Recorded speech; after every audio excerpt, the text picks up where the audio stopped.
할렐루야. 오늘 요한복음 15장 26절에서 27절까지 말씀을 함께 봤습니다. 오늘 말씀의 제목을 이렇게 정했습니다. 증거의 영 보혜사라고 정했습니다. 예수님께서 이제 마지막 고별 설교로 제자들을 다 모아놓고 하시는 설교 가운데 또 다른 보혜사를 제자들에게 보내주시겠다 말씀하셨고, 그 보혜사를 우리에게도 동일하게 보내주신다, 주님께서 우리에게 약속해 주시고 있습니다. 주님께서 약속해 주신 이 보혜사 성령님께서 행하시는 사역은 주님의 말씀을 가르쳐 주시고, 그리고 주님이 말씀하신 것을 기억나게 해 주신다, 주님은 우리에게 분명하게 말씀하고 있습니다. 그렇게 예수님께서 하신 말씀만 우리에게 가르치시고 기억나게 하시는 보혜사께서 또 행하시는 사역이 오늘 본문에 기록되어 있는 것처럼 그가 나를 증언하실 것이다 말씀하고 있습니다. 보혜사 성령님이 행하시는 또 하나의 사역은 바로 구원자이신 예수 그리스도를 증언하는 것이 보혜사 성령님의 사역임을 오늘 말씀을 통해 알게 됩니다. 우리 모두가 오늘 이 말씀을 통해서 보혜사께서 우리에게 증거하시는 복음을 동일하게 세상 가운데 증언하고 증거하는 우리 모든 횡성교회 성도님들이 되시길 주님의 이름으로 축원합니다. 오늘 본문 26절에 보면 이렇게 말씀합니다. 내가 아버지께로부터 너희에게 보낼 보혜사 곧 아버지께로부터 나오시는 진리의 성령이 오실 때에, 이 오실 때라는 헬라어 원어가 갖고 있는 의미는 그냥 오실 때 이것이 아니라 오시자마자라는 뜻을 갖고 있습니다. 그러니까 진리의 성령이 오시자마자 어떤 일이 펼쳐지느냐, 그가 나를 증언하실 것이요 라고 말씀하고 있습니다.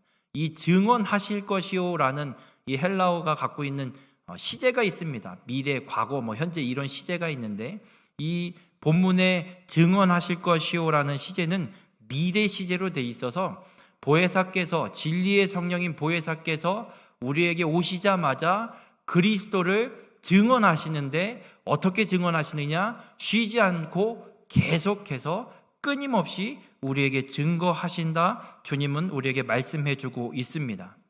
우리 모든 성도님들, 우리가 예수를 믿는다고 고백할 수 있는 것, 보혜사께서 우리에게 그리스도를 증거해 주시기 때문에 믿을 수 있는 줄 믿으시길 바랍니다.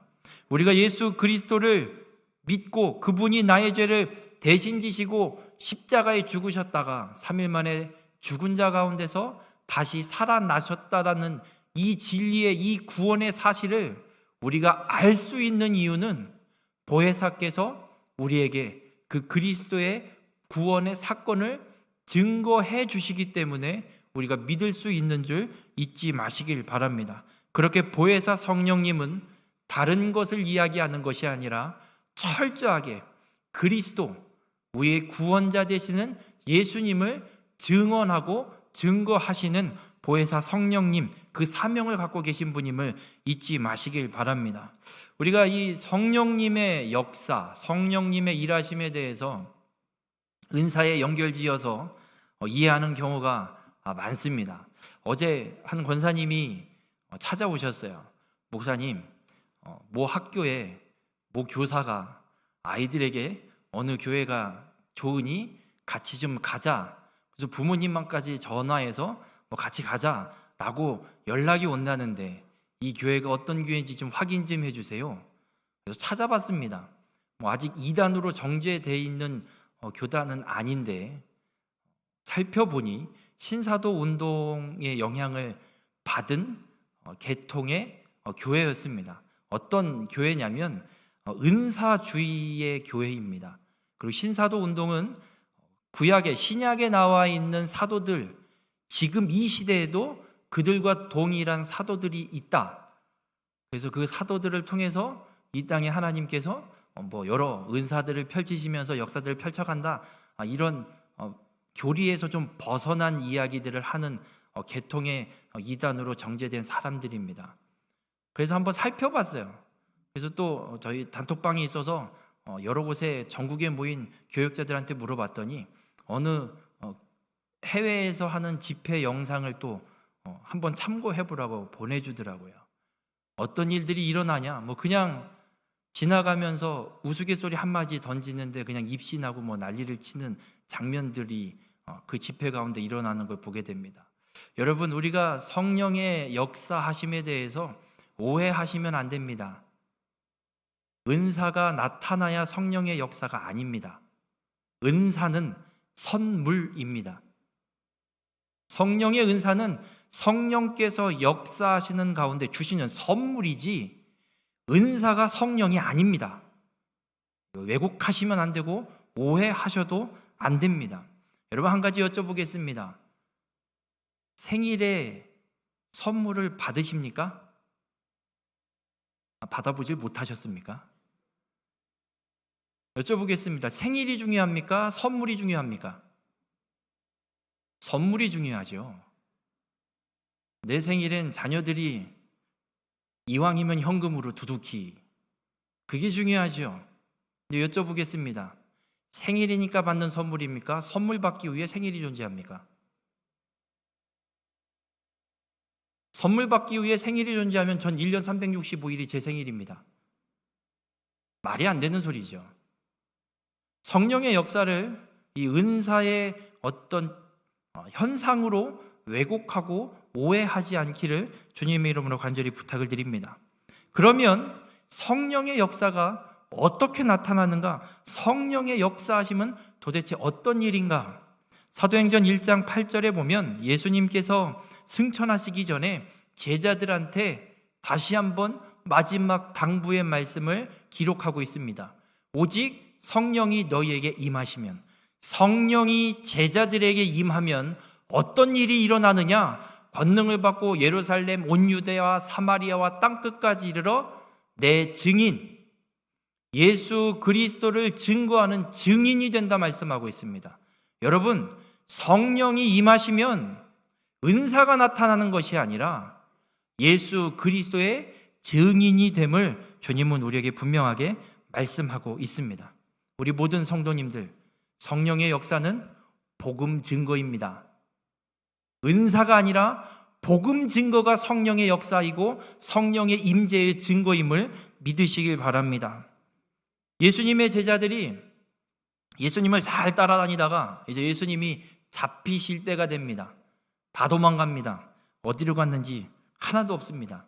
베드로 혼자 멀찌감치 멀리 떨어져서 예수님의 뒤를 쫓아가는 장면밖에 기록되지 않습니다.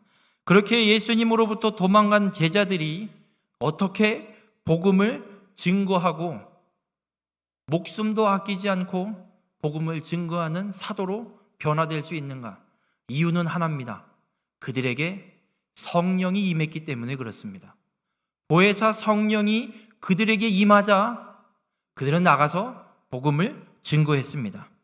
그렇게 복음을 보혜사 성령을 받고 복음을 증거하는 이 사도들을 유대 종교 지도자들 공회에서 마음에 안 들어갖고 잡아들입니다.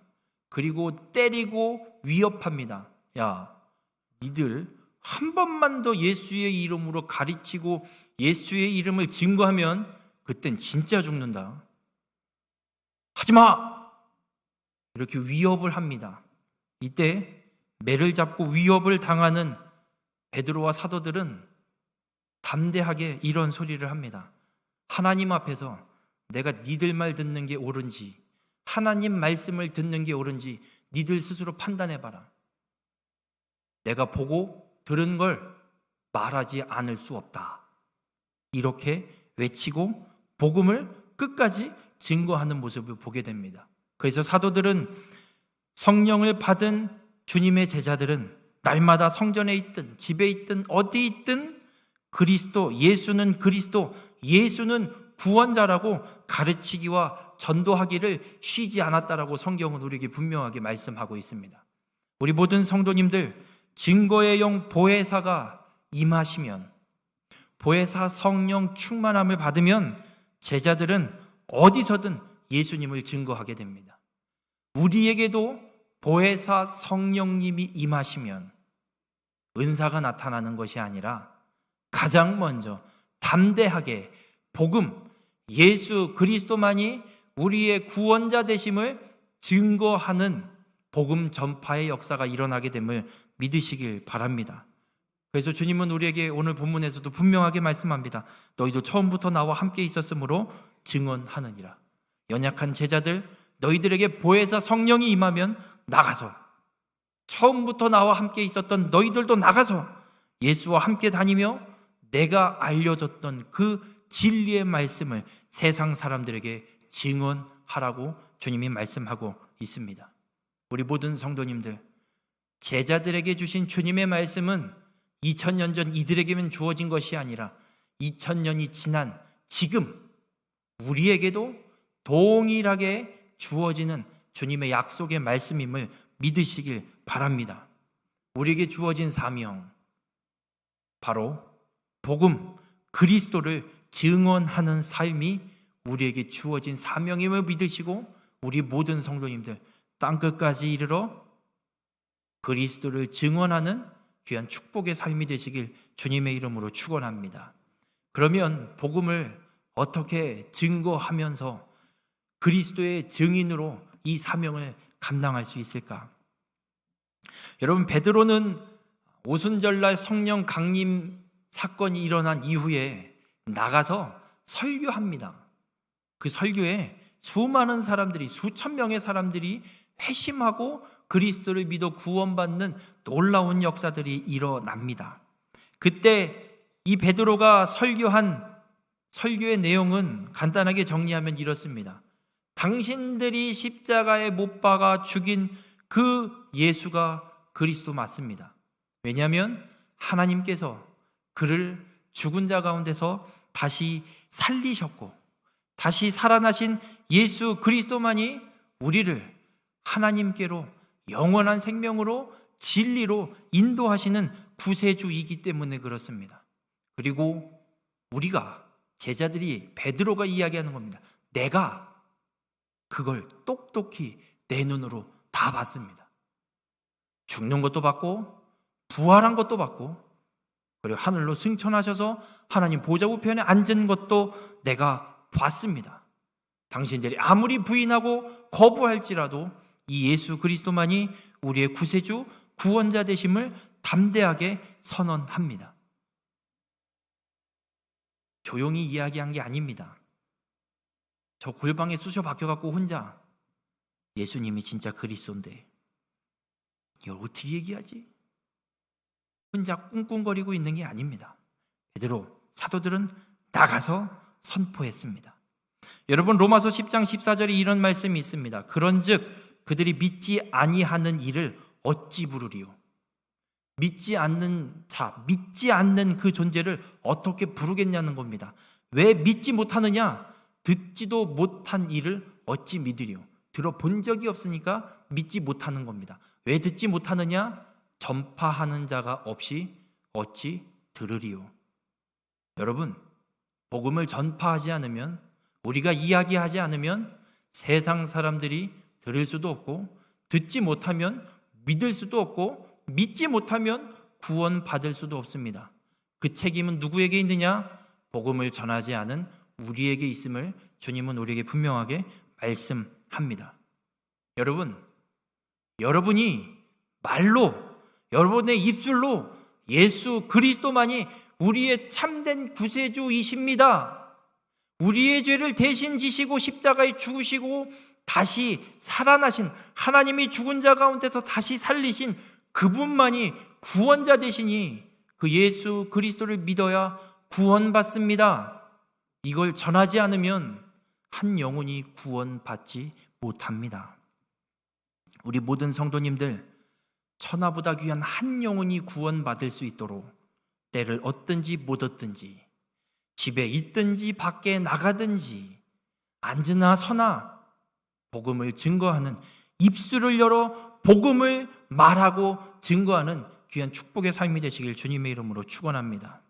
여러분, 여러분의 가족 중에 아직도 예수 그리스도를 믿지 못하는 가족이 있다면 입을 열어 복음을 증거하시길 바랍니다. 부모는 열심히 교회 다니는데 예수 그리스도를 믿는데 그의 자녀는 왜 믿지 못할까요?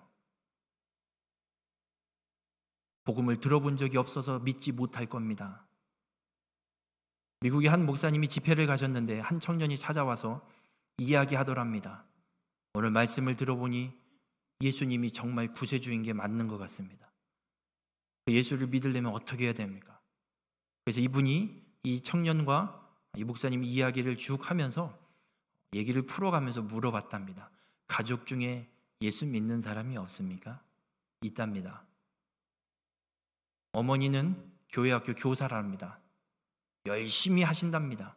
부장도 하고 최선을 다해서 교회 가서 봉사하고 교회학교 아이들을 가르친답니다.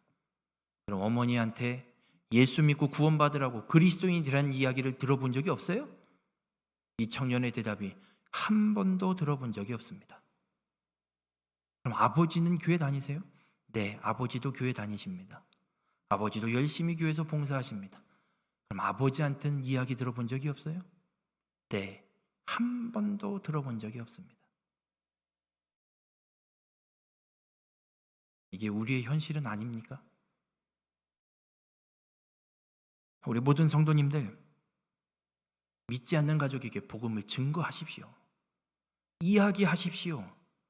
내 자녀가 교회를 안 나오는 이유, 예수 그리스도를 온전히 믿지 않는 이유, 내가 내 자녀에게 복음을 증거하지 않았기 때문입니다. 교회 나가라고는 이야기했을지언정 예수 그리스도를 믿어 구원받으라고 이야기하지 않았기 때문일 겁니다. 제가 전에도 한번 말씀드렸죠.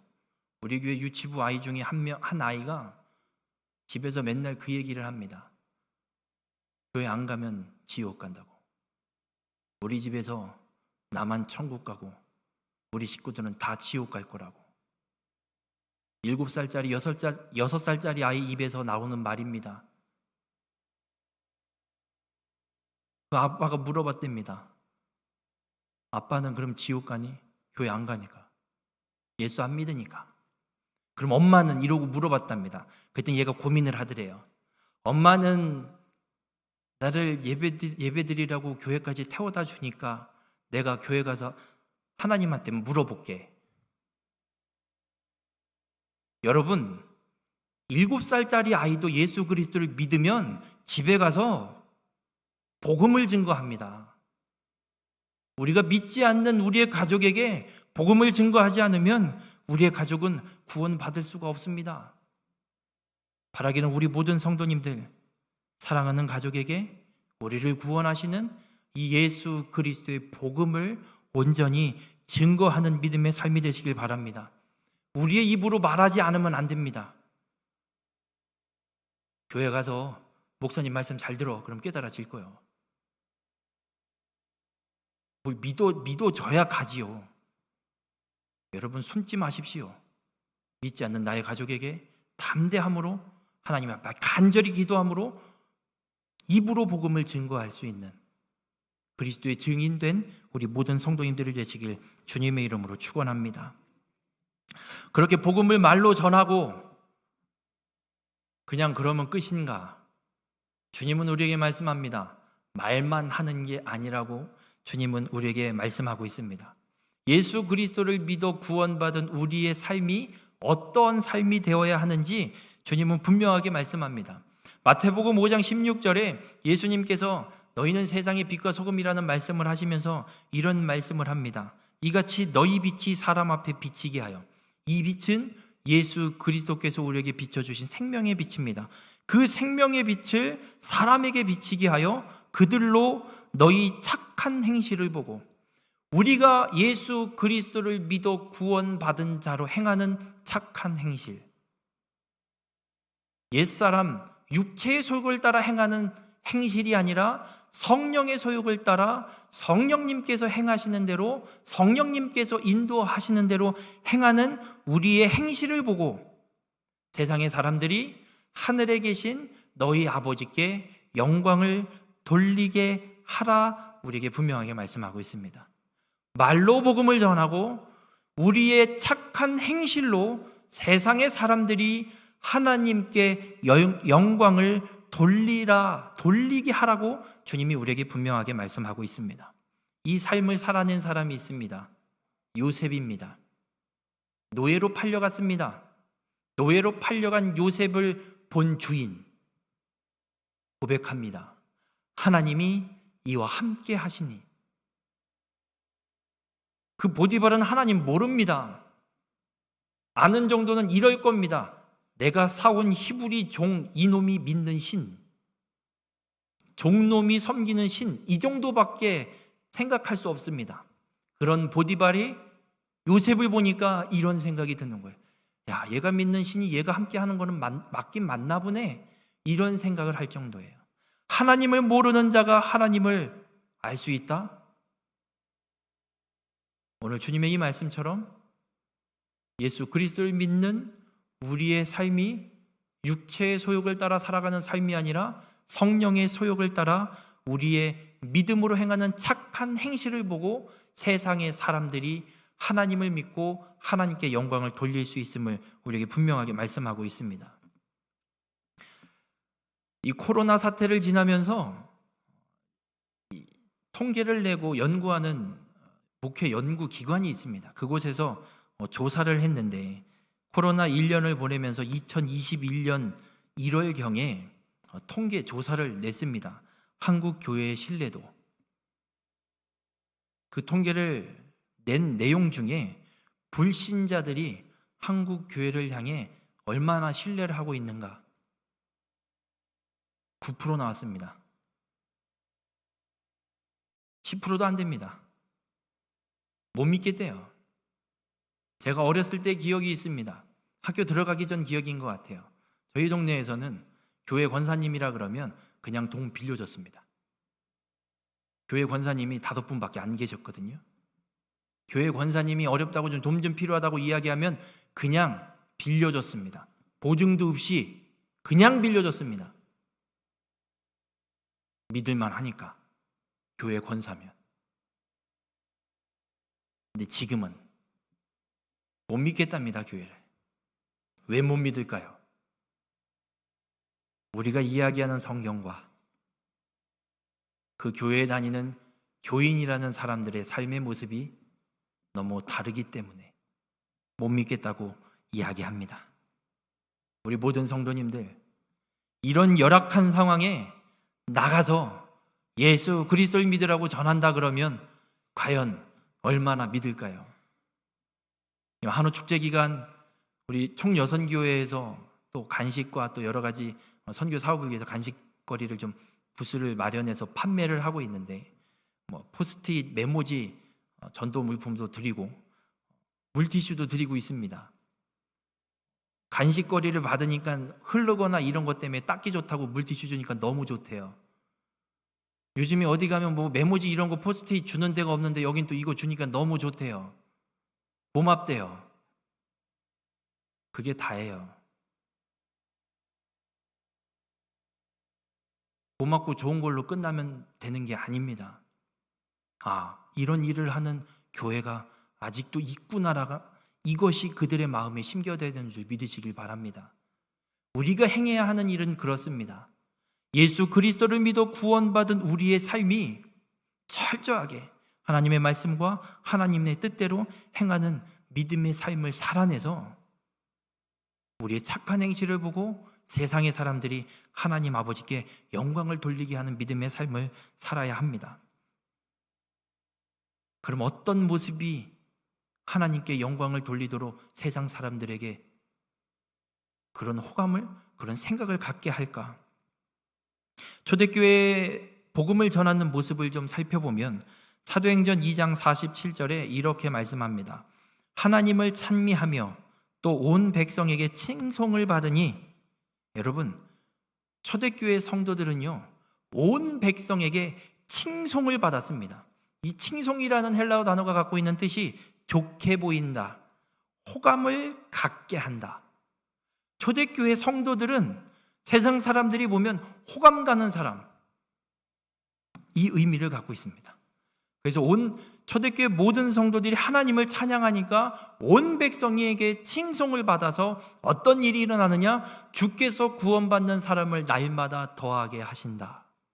우리는 하나님을 찬양하는 믿음의 삶을 통해 온 백성에게 칭송을 받으면 주께서 구원받는 사람을 더 하시는 줄 믿으시길 바랍니다. 우리가 살아가야 될 삶은 이겁니다. 초대교회 성도들처럼 세상 사람들에게 하나님을 향한 호감을 갖게 하는 겁니다. 우리 모든 성도님들, 나의 삶이 어떤지 점검하고 돌아보는 믿음의 성도님들이 되시길 바랍니다. 그 통계기관에서 또 통계한 그 조사한 내용 중에 어떤 또 기사를 하나를 보게 됐냐면, 요즘에 교회 오빠가 없답니다. 무슨 의미냐면, 교회 오빠 이러면 기타를 치면서 노래도 잘하고 찬양을 하니까, 그리고 잘생기기도 잘생기고, 미남은 아니어도 괜찮게 생겼네, 훈남 이런 정도 괜찮은 생김새에 마음씨도 좋은 교회 오빠, 그 교회 오빠가 없답니다. 이제 통계가 나왔습니다. 지금 시대가 그렇게 바뀌어가고 있습니다. 교회 성도들이 세상 가운데 호감을 갖지 못하게 하는 그런 세상이 돼가고 있는 것이 우리가 살아가고 있습니다. 이런 시대 속에서 우리의 삶이 어떠한 삶이 되어야 하는가? 우리는 심각하게 고민해야 봐야 합니다. 초대교회 성도들이 로마 정부의 엄청난 핍박과 엄청난 박해를 받고 살았습니다. 목숨의 위협, 예수 그리스도만이 나의 주라고 시인하는 것 때문에 재산도 뺏기고 목숨도 뺏길 수 있는 그런 시대 속에서 이들은 끝까지 믿음을 지키며 살았습니다. 그래서 어떤 일이 일어났냐면, 로마 귀족들 중에 며느리를 찾는데, 어떤 며느리를 찾느냐? 예수 그리스도를 믿는 여인, 처녀. 이유는 하나예요. 그 시대에도 성적으로 너무나도 타락해 있고 동성애가 판치고 있고 음란하기 짝이 없는 시대예요. 지금만 동성애가 판치는 게 아니에요. 그때도 판쳤어요. 지금만 성적으로 타락해 있는 게 아니에요. 그때도 어마어마하게 타락해 있었어요. 그런 시대인데 그리스도인 예수를 믿는 처녀들은 절대로 성적으로 타락하지 않고 정결을 지키고 있기 때문에 로마 귀족들이 예수 믿는 처녀를 찾아서 며느리를 삼으려고 했다고 합니다. 여러분, 우리의 삶이 세상 사람들에게 칭송받는 삶을 구원받은 자로 살아내려면 다른 방법이 없습니다. 시대의 풍조를 따라가면 안 됩니다. 세상의 시대가 이렇게 바뀌었으니까 이렇게 해야 된다고요? 아니요.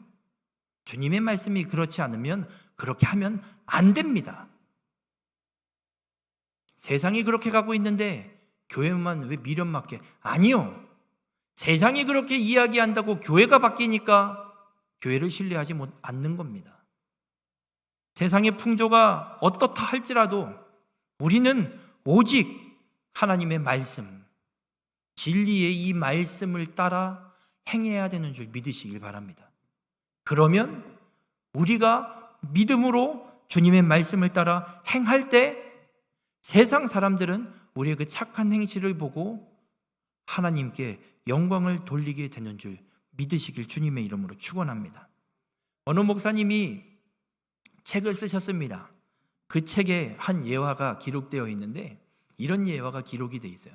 어떤 분이 교회를 잘 다니다가 직장의 문제였는지 다른 지역으로 이사를 갔다고 합니다.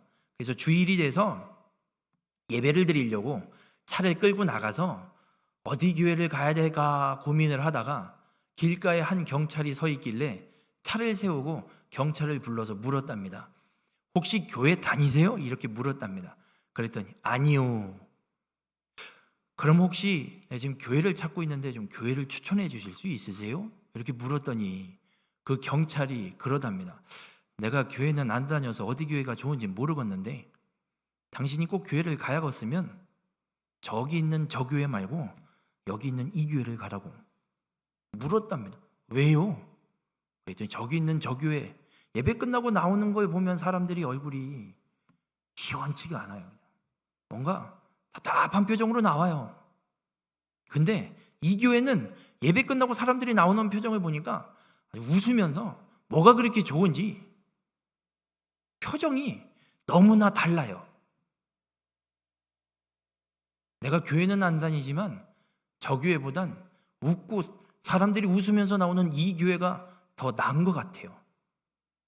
그래서 그 교회로 갔다고 하는 이야기를 합니다. 여러분, 여쭤보겠습니다.